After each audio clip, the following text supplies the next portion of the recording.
Hi, I'm Isabella Roldan. I'm doing my project on And the Soul Shall Dance by Wakako Yamauchi. Slide 2.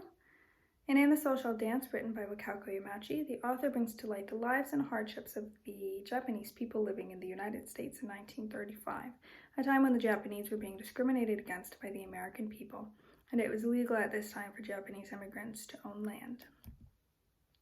Slide 3.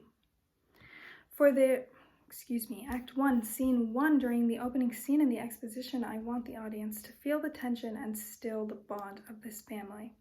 For their family home, I've chosen to make it a wooden home with wood floors. In this time, concrete was being used to make houses. However, it was not a resource that was available to folks from all economic statuses. Slide 4. For the bed in the kitchen, Masako's bed, I've chosen a small metal bed frame. This was a popular bed frame in this time period, as well as a stove is from the 1920s. And I have chosen this one because I believe that the owner of the home would not purchase a brand new stove for this Japanese family, and it's unlikely that the Murata family would purchase a brand new stove for a home they were leasing. Slide 5. Masako's books.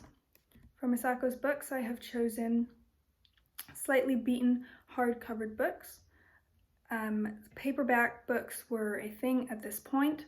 However, it is unlikely that the library or school where Masako was getting her books from would give her the newest, nicest books. Slide 6.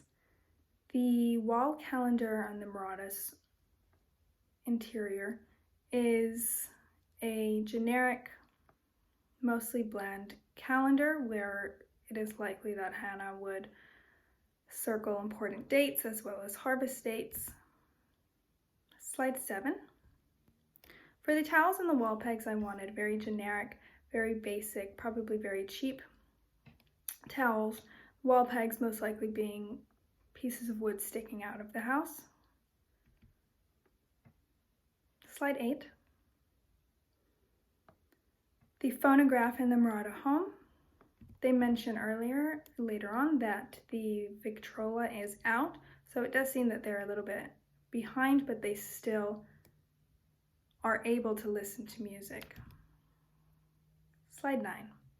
The table in the Murata home is most likely wood, as that is the most common piece of furniture at this time. It was cheap and easy to make if they made it themselves. The chairs as well, you'll notice that there are 4 chairs and 3 family members. And I think this is because the Muratas would like to have an extra place and an extra setting in case they need to be hospitable, in case they need to have a guest over. Slide 10. The plate for the chilies and the jar of chilies. This was a common thing in this region to have chilies preserved.